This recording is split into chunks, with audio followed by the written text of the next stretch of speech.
Good morning, sixth graders. Yes, it's Miss Scheffler and Simon back at Chaska Middle School West. I heard that some of you might have been on a book diet, that you haven't been able to get something to read, so I was asked to come in and talk to you about some new books we have available for you here in the Chaska Middle School West Media Center. And it's funny that the idea of diet should come along, because Simon, he recently went to the vet and he is on a doggy diet and it's not going well. He notices that he has less. I know. I have a little bag of treats back for him, but he only gets 3 treats a day. So you've been on a book diet. You're going to go off that book diet. Simon has to stay on his diet. But here we go. So these books are available right now. You can email me and say, save me that one, and I can do a couple of things. I can put it in the office, checked out to you, and you can have a parent come over and pick it up for you. You can put it on hold until you come back in person in a couple weeks, and we'll hand it off to you then.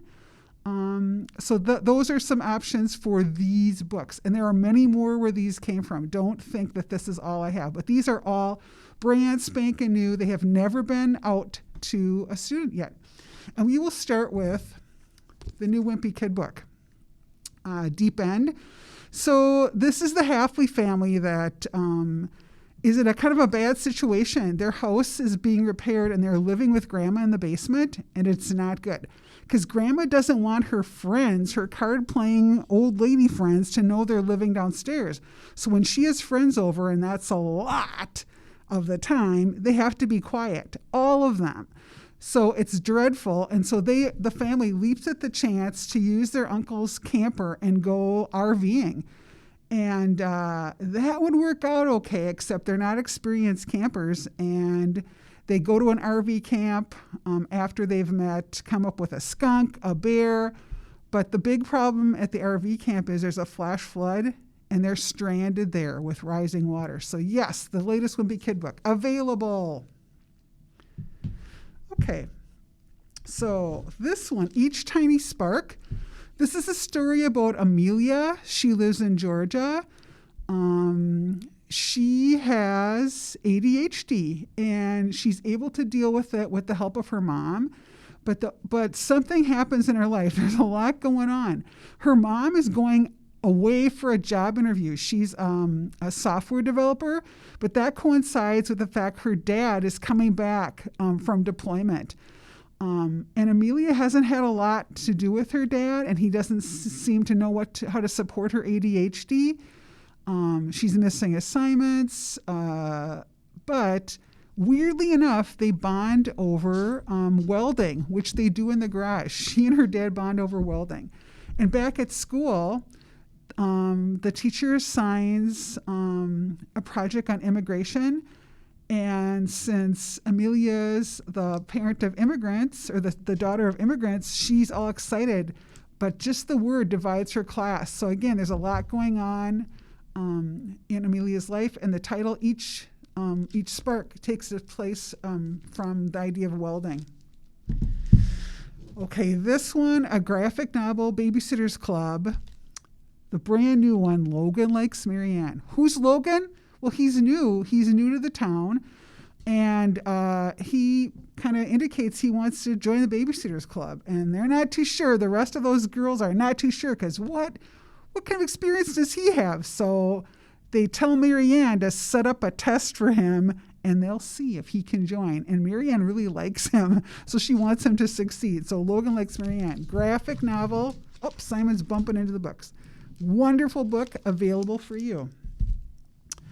This one, Remarkables, is a story of a girl who moves to a town and she doesn't know anyone. She's kind of exploring her backyard, and she climbs in this tree and she looks at the house next door, and she sees this group of kids. They're laughing and playing, and she says, "Oh, that looks like fun." And the next thing she sees is they're all gone. They disappeared.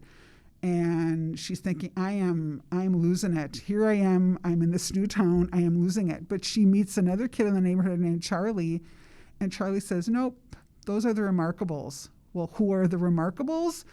So it turns out that they are time travelers. And Charlie knows all about him because in the Remarkables, he sees a younger version of his dad, and his dad is implicated in why the Remarkables keep coming and going.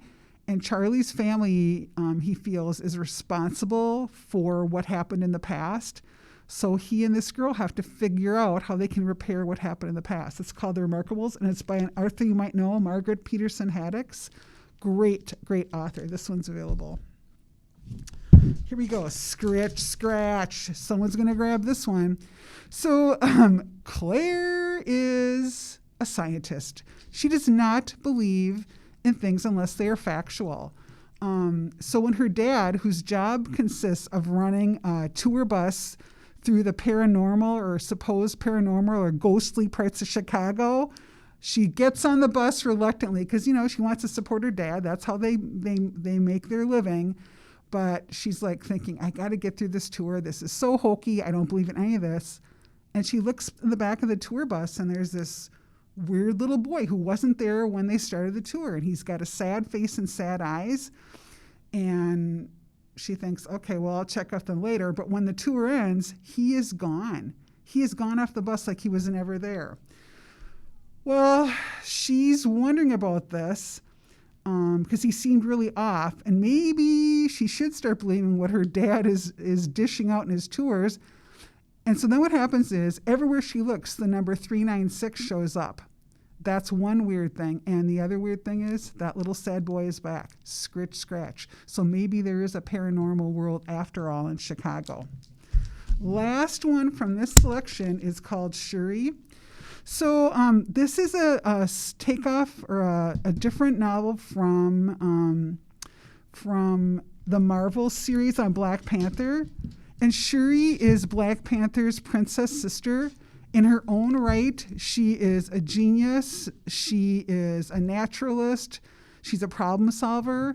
And she has figured out that the heart-shaped herb that gives the Black Panther his powers seems to be dying out, which is a huge problem because if without that, Black Panther would have no powers.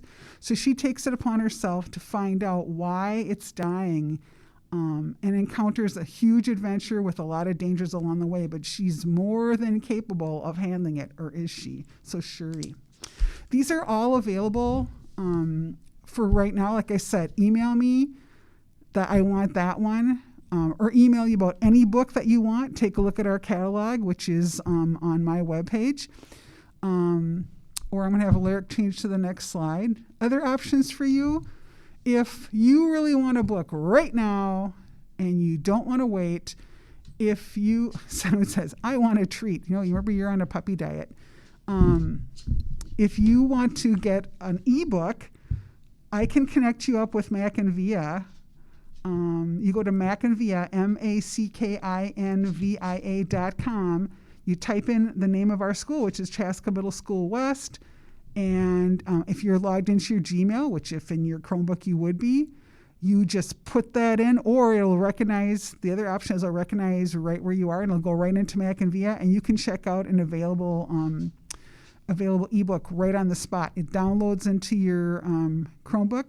You don't have to leave your room. You don't have to leave your house. It's right there. So a lot of kids are interested in graphic novels, and there are a number of them on our MackinVia platform. So in the search engine, you just put graphic novels, the whole list comes up. There are a couple hundred books we have in there. We just got a grant. They stay in your Chromebook for a couple weeks and then they disappear. So you don't even have to leave your room to return them. They automatically disappear. That's option 2. Option 3, Alaric, thank you, Alaric, is the Carva County Library System. So a lot of times what students are particularly looking for, we don't have, and I don't have in MackinVia. But Carva County Library System has the same system. They have all their branches are open with curbside or limited in the library. You can pick up things. So they can give you print materials, or they have this extensive ebook collection. So if you have not visited or worked with the Carver County Library in a long time, it's worth a visit to go back, because the pandemic has affected libraries too, and they invested heavily in ebooks because that's where people were. They didn't want to leave their houses, or they didn't want to go into libraries, and libraries weren't allowing them to do that. So that's what I've got for right now. You can grab one of these, first come, first served. You can talk to me about an alternative book. You can ask for it to be ready in the office for you. Or you can ask for me to hold on to it for you until you come and pick it up when we're back in person in a couple weeks. Or you can contact me for help with Mac and Via. And you can contact me at Scheffler, SCHEFFLERC, at district112.org. In the meantime, you go off your book diet. We'll help Simon stay on his diet, and we'll see you in person soon. Bye, sixth graders. And